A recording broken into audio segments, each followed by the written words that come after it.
al hecho de haber publicado recientemente una biografía de don Rafael Álvarez Lara. Como es posible que entre vosotros haya alguno que no conozca su vida, además de recomendarle que la lea, pues digo brevemente lo que, de una forma cronológica, digamos la trayectoria de don Rafael. Don Rafael nace el año 1902 en Castillo de Locubín, provincia de Jaén. En 1914 hace un curso de Latín y Humanidades en Granada y a partir de 1915 se traslada a la Universidad de Comillas y allí realiza el resto de estudios de Latín y Humanidades, Filosofía y Teología, licenciándose en Filosofía, Teología y Derecho Canónico. En 1927 se ordena sacerdote y es destinado en primer lugar como coadjutor a la parroquia del Sagrario de la Catedral de Jaén. A continuación pasa en el año 1930 a una nueva parroquia de carácter totalmente obrero en el barrio de Cantarranas de Linares, la parroquia de San José. Allí permanece antes, durante y al terminar la guerra. Al terminar la guerra es trasladado a la parroquia de Santa María, de Linares también.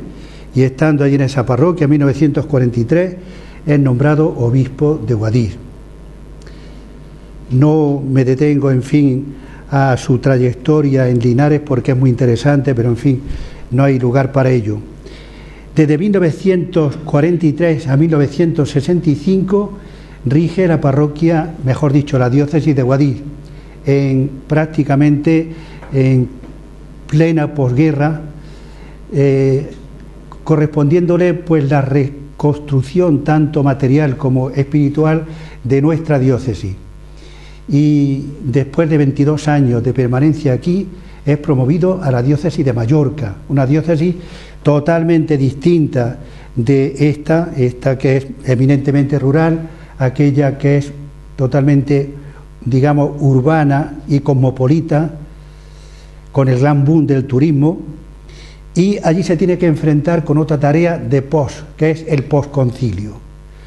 Posconcilio que él, a pesar de su mentalidad conservadora, lleva a cabo su aplicación en la diócesis, a mi modo de ver, con gran éxito, y de ello pues también hay testimonio en la biografía y el mayor testimonio es la gran y profunda huella que deja en aquella diócesis mallorquina.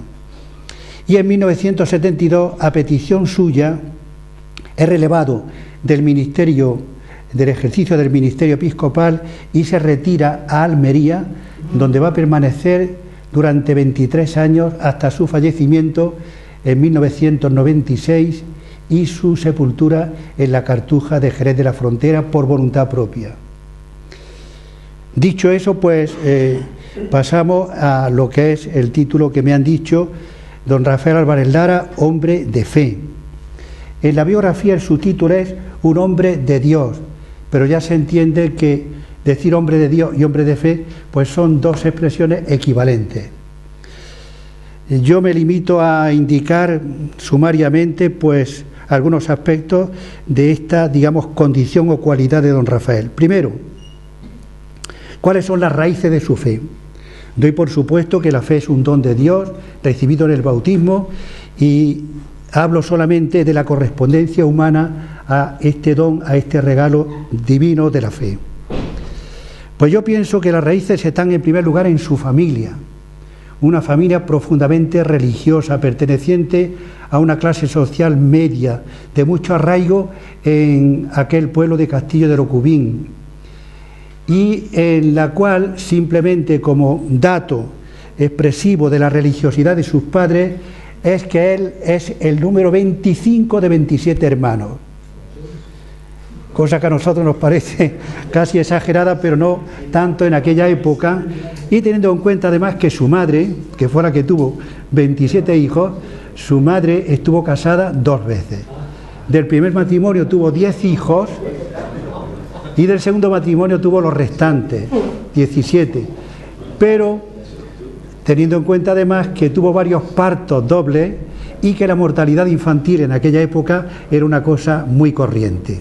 Pero es cierto, comprobado, no es una leyenda, es cierto que fue el número 25 de los 27 hermanos que existieron, y de los cuales llegaron a la edad adulta en total 10.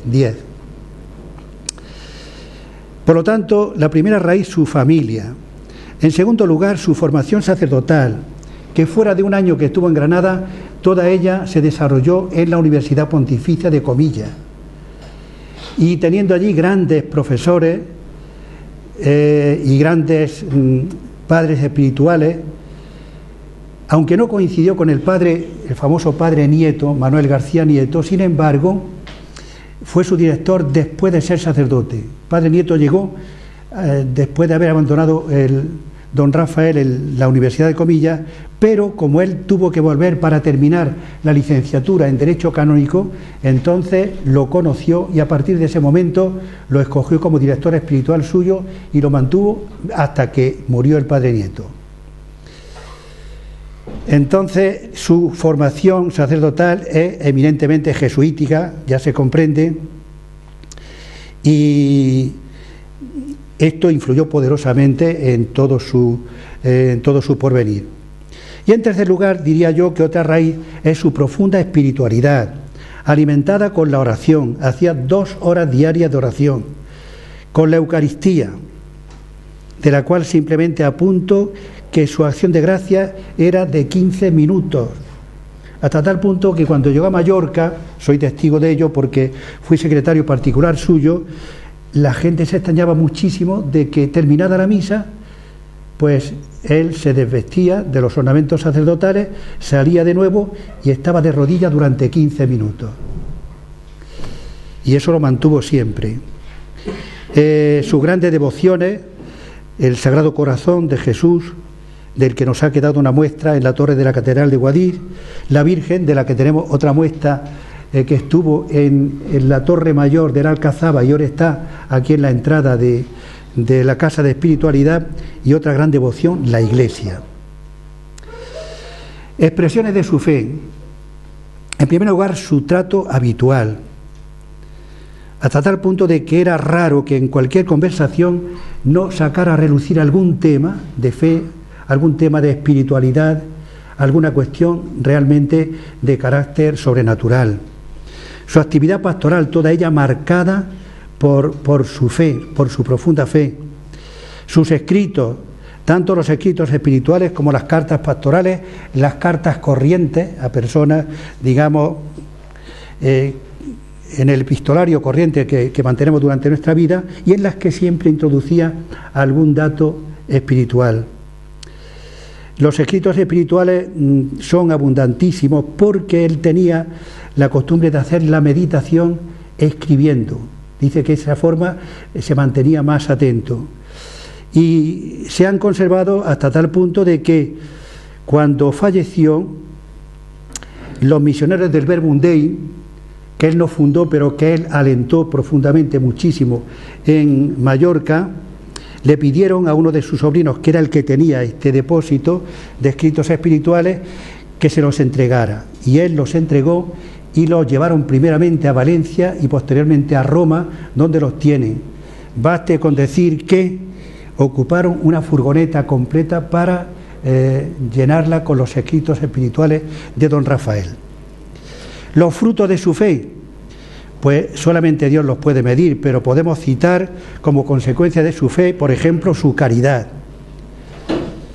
su obra social, que realizó principalmente aquí en Guadix, dada la situación de nuestra tierra en la posguerra, y que estuvo inspirada fundamentalmente por la caridad. Y en su última etapa, la vida de recogimiento que llevó en Almería, la vida familiar, la preparación para su muerte, su voluntad de ser enterrado more cartujano, y finalmente pues que la vio cumplida, porque en los últimos años fue admitido como cartujo externo, se le envió el hábito de cartujano y con él hizo oración durante mucho tiempo y con él fue enterrado en la Cartuja de Jerez de la Frontera. En conclusión, para mí don Rafael fue verdaderamente un hombre de fe profunda y un hombre de Dios, como muchos lo han llamado y como yo lo he titulado en esta obra. No sé si queda tiempo. 5 minutos. 5 minutos. Entonces voy a leer algún testimonio suyo, porque es donde quizás se aprecie mejor esto que acabo de decir. Concretamente, un texto sobre su devoción mariana, que lo escribió aquí en Guadix con motivo del año mariano que se realizó en la Iglesia Universal entre 1953 y 1954 con motivo del centenario de la proclamación del dogma de la Inmaculada Concepción. Dice así en esta carta pastoral: y qué emoción para nuestras almas ver desfilar ante nuestros ojos, sin temor de equivocarnos y sin tener que restregarlo por miedo a alucinaciones o engaños, toda la vida de ella. La única criatura concebida sin mancha, siempre inmaculada, llena de gracia, que dio su carne y su sangre al Verbo de Dios, que nos dio a Cristo en Belén y lo cuidó 30 años y lo siguió 3 y puso sus huellas sobre sus huellas hasta el pie de la cruz y sufrió todos los tormentos con él en su corazón y resucitó y fue llevado a los cielos y es nuestra corredentora, nuestra madre, nuestra intercesora y abogada, la mediadora universal y la depositaria y dispensadora de todas las gracias y omnipotencia suplicante, y todos los títulos que le da la Iglesia y todas las advocaciones de los fieles, ganadas con predilecciones maternales y milagros, y sobre todo y como raíz y fuente de todos sus dones y todos sus poderes y todas sus gracias, y para que nuestro gozo sea completo y nuestra oración confiada y sea siempre nuestra vida, nuestra dulzura y nuestra esperanza, es Madre de Dios y Madre nuestra. Es una muestra de cómo escribía él. Escribía, digamos, profundamente convencido de las verdades teológicas, pero al mismo tiempo expresándolas de una manera espontánea con su corazón. Otro texto es de un artículo publicado por don Bruno Morey.